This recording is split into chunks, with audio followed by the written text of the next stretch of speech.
Hello and welcome to Kleshna's jewellery making channel. I'm really delighted that you're joining me today to work with me on this extremely special Marquise.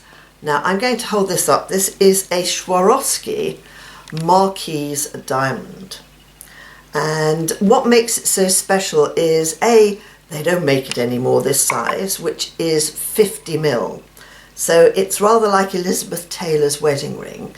And B, it has the most amazing coating, which is blue AB. So this is the Marquise with white behind it, but watch what happens when you put black behind it. In fact, I'm going to put it over the top of my lovely jumper, and I think you'll agree. There we go, can you see that? Isn't that quite the most magnificent sparkle that you've ever seen with this magnificent blue tinge? Now the piece that I've created that we're going to be making is actually this, which is very beautiful, and I have bezeled this Marquise, sorry, not Marquis. Marquise sounds like a sort of a marquis, doesn't it? Or something that you would go in a tent. Anyway, I've bezeled this Marquise with beautiful Preciosa twin beads, and I think you'll agree it makes a wonderful centerpiece for anything that you might wish to wear. So I have put together a very special kit to create this lovely Marquise here, and it involves the use of 3 different beads. You will need, which are in the pack for the kit. It uses 2 different coloured twin beads and size 8 seed beads in it too. So I hope you'll enjoy making this with me. I've got my needle and my Bead Along Wildfire threaded up and ready to go, raring to go. So come down with me to my bead board and we'll start on how to make this. So here's the rather beautiful Marquise, as you can see. There's also a little mini one which I've made this bracelet with, which I will do in another video. But let's start here. I'm going to pick up from the kit the galvanized silver coloured twins, and this rather wonderful, I love the matte twins. I like using the mixture of the matte and the shiny, and then I'm going to use these. So what we need to do for the face of this is we start by picking up 3 of the galvanized ones, and then we literally start picking up 1 seed bead, 1 matte white, a seed bead, a matte white. We do that 4 times.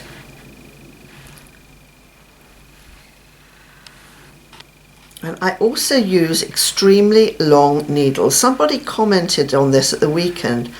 I went to the big bead fair at Sandown Park.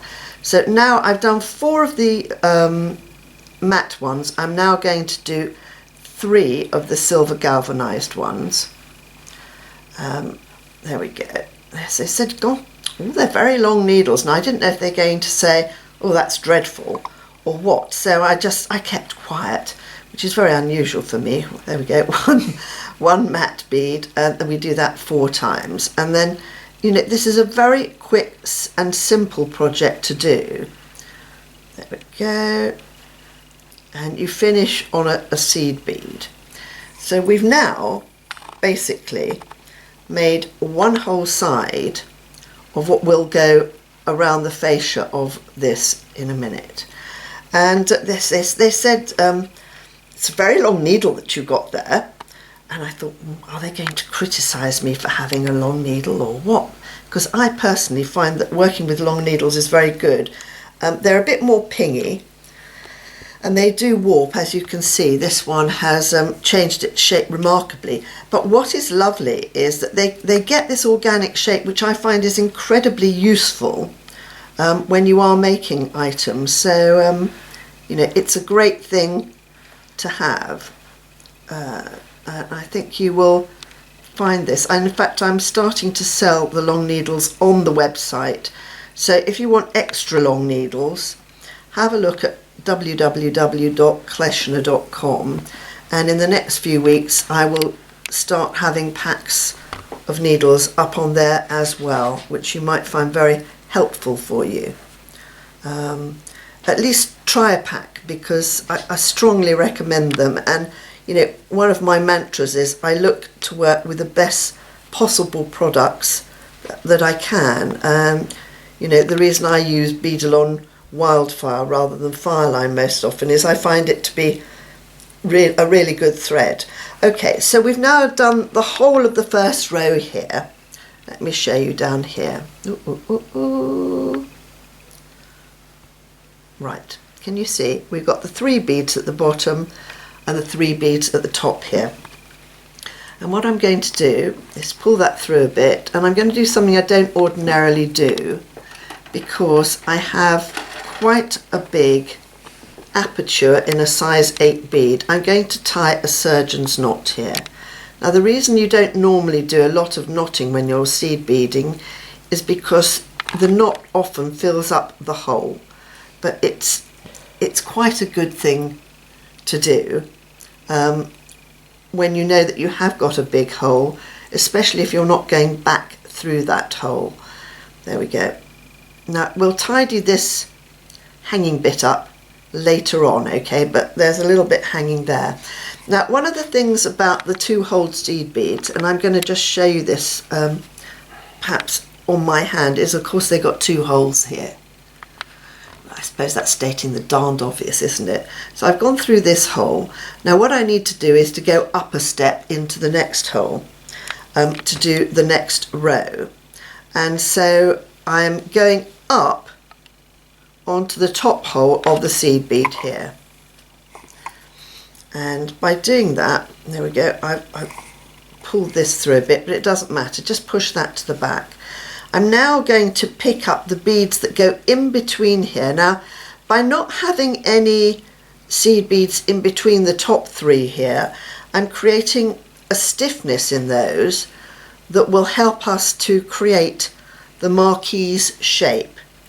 Now, all you do then is you are literally going into those 2, which is forcing them apart, and then the great thing about the size 8 seed bead in this kit is that it then enables you to have the correct spacing to go around again.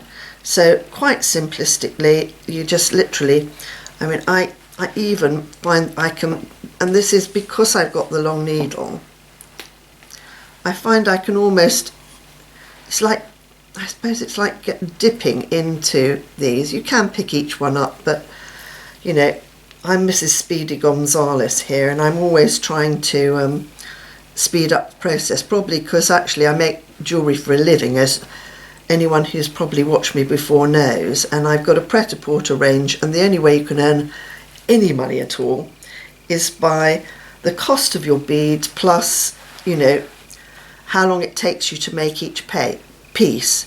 So now I'm coming in to make this rather lovely pyramid point that will be on the side, and I am on the 2nd row here, going around here. So I'm picking up the frosted one. See, it's still quite malleable at this point too. You can see this side bit here. There we go. We've now come up to the next peak, which is, you know, at the top of the Marquise here. We're making for that part of it here. So there's the top of the Marquise. You know, and these Marquises, especially these large ones now, Swarovski have stopped producing, and they seem to have stopped producing a lot of things in blue AB, which is possibly one of my favourite colours ever that you can get. It's quite divine. I've just been privy to all the new things being brought out by Swarovski too, so do watch this space, because I'm going to make some kits with a number of their new pieces. There we go. Oops. let's just go around here. It'll take me 2 shakes. So you see how fast you can actually make these bezels. They are really, unlike sort of the more peyote stitch type of bezels. Do you know, I have to say it took me quite a while to develop this. I know it looks very simple now that I've already done it, but when I started working with these twin beads, whilst I appreciated that they worked as a jointed kind of bead and would be, oh excuse me, I'm getting all stuck up on my watch here, a jointed beaded piece, it took me a while to work out how they actually lay and how I could make them work. But then that's part of the joy for me, is actually the experimentation, which I know a lot of people out there find deeply frustrating, but I have this warped sense that I find it rather pleasurable to work with something, take it apart, you know, see what makes it tick, so to speak. Right, I think we might get rid of that little piece soon because it's beginning to drive me a little bit bonkers. Right, so what I'm going to do is to do that. What I would recommend that you do is, now hold on, let me just get rid of this little fellow here, because I can now. The other thing I want to start selling is really divine scissors. My scissors here, by the way, come from Italy, and I think you can probably see that they are really rather exquisite. You know, and like any good tool, they don't come cheap, but they are really worth having. It's worth having something that actually really works. Okay, so can you see how the shape here is coming together? You know, look at the shape of this. Let's clear these beads away and look at the shape of this. Rather special, isn't it? Okay. Now I'm going to show you what I have done earlier, because I think that will make this YouTube video a lot quicker. I'm learning, chaps out there, you know, from the ones you've seen me do earlier. Now I have put the 3rd row in on this. So this is the 1st row here with the beads. This is the 2nd row. Now on the 3rd row you're going to do something a little bit different. This is how it should look. And I'm now going to show you how you achieve this slightly, can you see how it's starting to pucker up on either side? So you're also creating that arc and that curve. So again, I've gone back through and I am picking, I'm going up the side of this so that I can go on to the next layer. I'm going to pick this one, which forms a little peak on here. And now I'm going to pick up another silver bead to go on the, oh, I just flicked that at, I just flicked that at Candy, who's filming us. Poor girl. I have to get her to wear protective glasses. Don't worry about it, Can. So I flick a million of these around every day. So I'm going to pick up one of the silver ones and I'm going to pick up one of the matte white ones, and so they are side by side together. Let me just show you. There we go. Can you see? Here, these two are side by side together now. Right. And then I'm just going to wind my merry way around, picking these up. There we go. And all of these. There we go. Sort of like a withdrawal and a pushing it out and pulling it back in, just so it's in the right place. There we go. Let's pick up a few more of these. Oh, and I've got those there. So it's what you're doing basically is you are shaping this all the time so it comes into true with the shape of the Marquise diamante that you're working on. There we go. But all of this is in the kit. It does make for a good kit, because you know you might otherwise have to go and buy lots of different things that would all be more expensive. You get a lot more than you need and everything, and then you sit there with it afterwards and you think, well, what do I do with these little extra bits of everything? How am I going to use them up? Right, okay, so I've come to the other end now. Now I started with a silver one, now I'm going to do the reverse. Pick up a white one and a silver one, go through here, the silver one, I'm going to pick up one silver one, going out the other side, I'm then going to pick up a silver one and a matte white one. So I'm doing one way, and then the reverse the other side. Like that. Whoops, it's flipping over. Flipping over.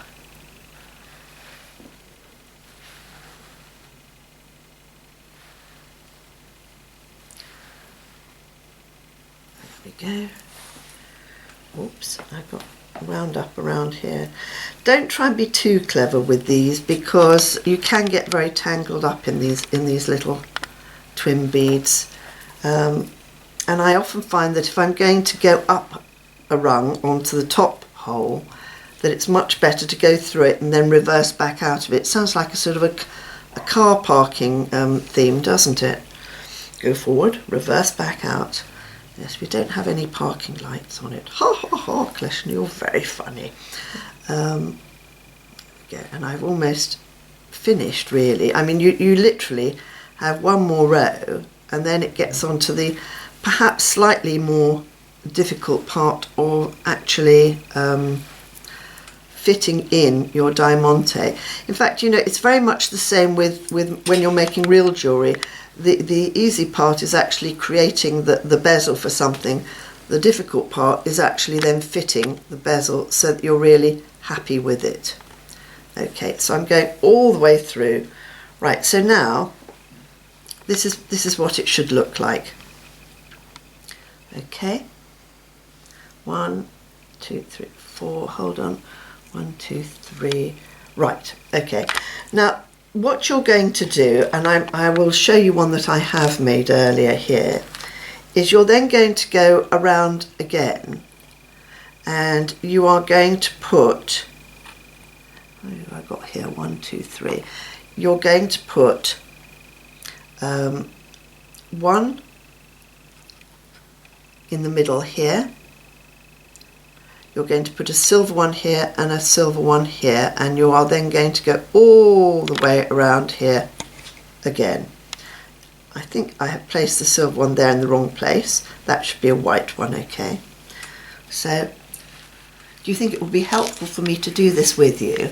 Okay, let me do this with you, because I think I can't leave you in the lurch like this. What I'm going to do, there we go. And also, the other thing that you must ensure is that you don't miss out going through these, because it's very easy. They have a habit of flinging themselves round the other way like that. Can you see? So what I'm going to do now is I'm going to pick up another white one. It's very simple and very quick to do this pattern. Another white one. White and through, and white and through. It's lovely, these matte white ones. I've been making a fantastic bracelet banger, which again I will kit up for you guys. Let's go back to the beading board.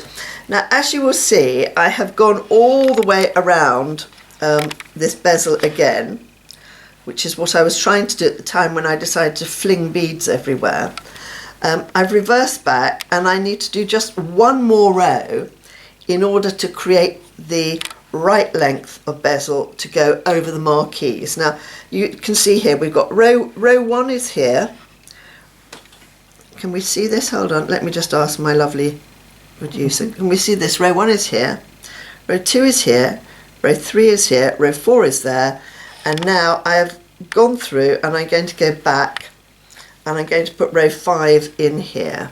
So there we go. We're starting with the silver bead. This will form like our little aerial, and we're going to pick up all the matte white beads here, going all the way around the edge here. Oh dear, what an embarrassing situation that was. And of course, because I'm a bit of an old crock nowadays, grovelling around on the floor gave me cramp. If you'd have seen us, it looked like some sort of sitcom comedy series here.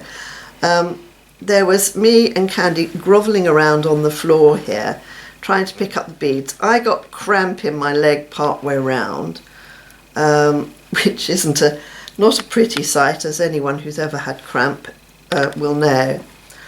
And I think we both ended up on the floor convulsed in giggles, which is, oh dear, a great thing to do. Laughter is one of the best things in life, I think, for most people. And making these videos for you does sometimes make me giggle an awful lot. There we go. Look, you see, this is so fast, isn't it? I love these twin beads. Thank you, Preciosa, for making such divine beads here. And we're almost at the top of the other side, but we don't want to put that into there. There we go. Almost there, folks. And thank you for all of the people who've watched our videos, for coming up and making themselves known to me at the show that we took a stand at. I'd never had a standard bead show before. It was great fun to meet everybody, I have to say. It's rather special to see all those faces from out there that, you know, are faceless really, because the wonderful thing about YouTube is anyone can watch it any time. Now be careful, Kleshna, when you're picking up beads from your little cups at the front here. There we go. I was perhaps a little bit too zealous. So you see, it's what I often tell you. It's what's the name? At haste, repent at leisure. Right, almost there. I was also talking, incidentally, when I was at the bead show where I was teaching, about how one ends up getting sort of verbal diarrhea on when you're doing things for YouTube, because, excuse me a sec, that's better, me, because there's nothing worse than sitting there beading away in extreme silence.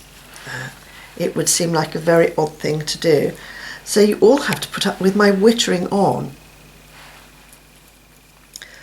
by which you formulate this probably strange character analysis. What is this woman called Kleshna like? Right, okay. I've got there. I am here now. Right, so I'm going all the way through here, right to the other side.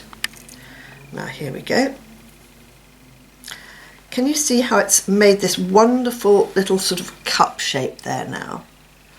And this is why we love this form of working, because I'm going to now put my marquise into here, and I'm going to start pulling in the beads, rather like one would do a drawstring bag. Now I'm missing out the middle bead here, and make sure you get the tip of your marquise in the correct place. Oh, I've just noticed these must be vintage Swarovski. I know the other reason I know that these are out of commission is they've still got the Swarovski watermark in them, which is not something Swarovski do anymore. Hold on, I've just omitted to do something, which I will explain to you what I've omitted to do.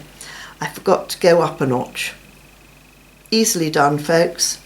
Do make sure that if you're going to do another row, you go up a notch. And I'm now literally just gathering up all of these things very gently at first.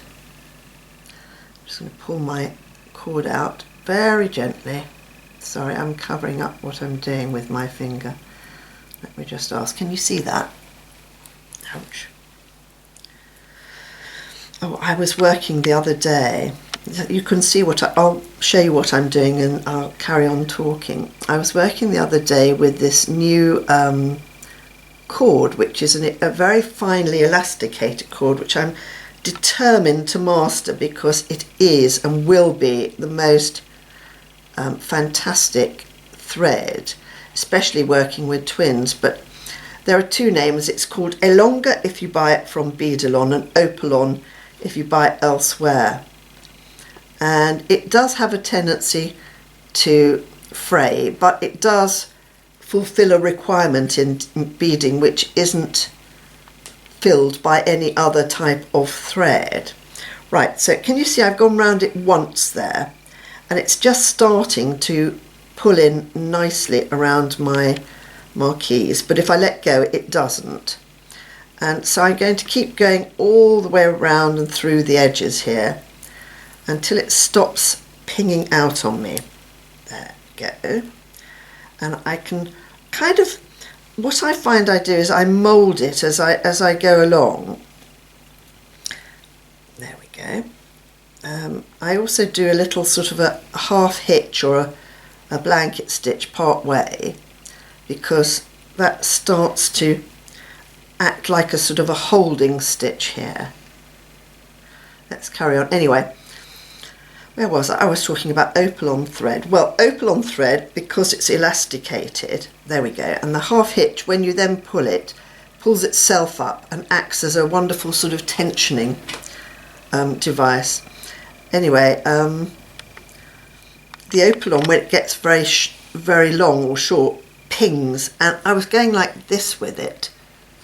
I was pulling it out to try and go round something, and I went like this, and it's like a bow and arrow, and it went bing and ended up right in the side of my fingernail, but it hadn't just gone in, it had actually pierced right through to the flesh of my fingernail here. So now I have a little black mark on my nail, which is my sort of Opalon injury. Unbelievable. So I think it should have a government health warning on it. Beware of this product being like a bow and arrow. Okie dokie. Right, I am now almost finished with my bezel.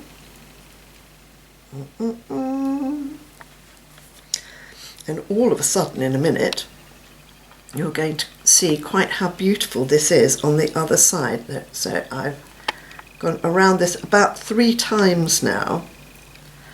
And wherever it comes out, make a little half hitch. So go around, through, up, alleviate that from there, tiddly pom, hold on, come up.